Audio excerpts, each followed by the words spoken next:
Alors en ce qui concerne le buzzer, donc on va faire le schéma. Donc là on a le buzzer proprement dit, une résistance de 1 kΩ pour bien polariser le transistor, un transistor NPN, un BC 846, une résistance de 10K, et on va prendre par exemple RC2, là c'est RC2, la sortie du microcontrôleur, et puis bah, le switch pour relier l'entrée du transistor, la base du transistor à RC2. Donc on va faire tout ce schéma sous ISIS. Donc il nous faut un BC 846. Voilà, on voit que c'est un CMS. Il nous faut une résistance. Il nous faut un switch.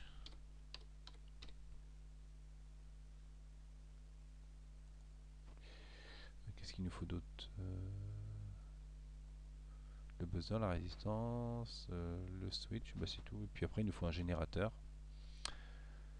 Donc le buzzer, donc, il est ici. On a une résistance ici. On a le BC 846 ici. On a la résistance, une résistance de polarisation, oui, indica une résistance de polarisation ici. Et puis on a le switch, le petit, c'est ce qu'on a là, le petit cavalier J21. Et on a un générateur, on va mettre un générateur, donc c'est du DC, du pulse.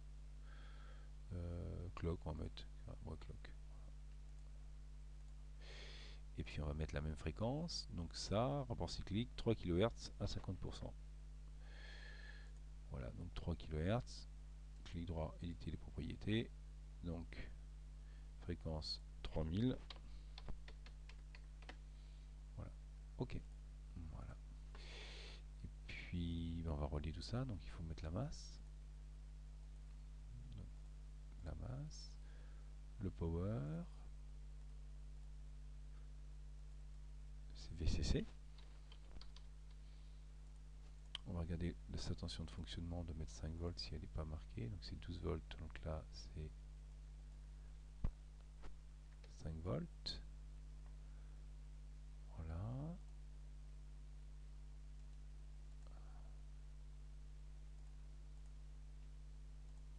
On relie tout ça.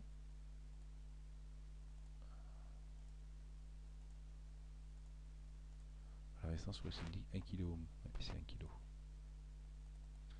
1 kg.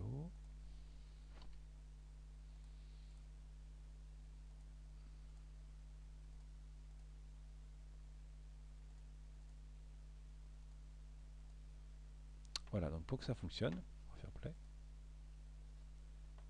Il faut commuter ici. Donc voilà que ça clignote. Commute ici. Voilà. Et donc le buzzer donc, fonctionne et se met à sonner. Alors si on veut voir, on peut mettre un oscilloscope ou aussi un oscilloscope. Il a l'oscilloscope ici, oscilloscope, voilà, connecter ici et on fait play. Voilà, donc on voit que ça oscille. Alors on va augmenter la tension, la sensibilité de la voix, donc on va mettre, voilà, et puis la fréquence, voilà, on voit que ça oscille, voilà. Donc on a bien une oscillation, voilà, du, du buzzer, donc il sonne. Voilà, on voit que, voilà, voilà. Donc voilà comment, alors si on note les haut-parleurs, on peut entendre le buzzer sonner sur le micro-ordinateur. Donc voilà le fonctionnement. Donc ici, il faut absolument avoir des oscillations. C'est-à-dire que si vous n'avez pas d'oscillation Si vous n'avez pas d'oscillation ici, vous n'aurez pas de bruit sur le buzzer. Parce que c'est un buzzer sans oscillateur intégré que l'on a sur notre carte. Il faut absolument avoir les oscillations au niveau de la commande. Et donc c'est le schéma qu'on retrouve ici. Donc pour le volume, hein, on fait varier le rapport cyclique, c'est-à-dire la largeur de la largeur de l'impulsion lorsqu'elle est au niveau logique 1. Alors ça s'appelle PWM en anglais, Pulse Width Modulation.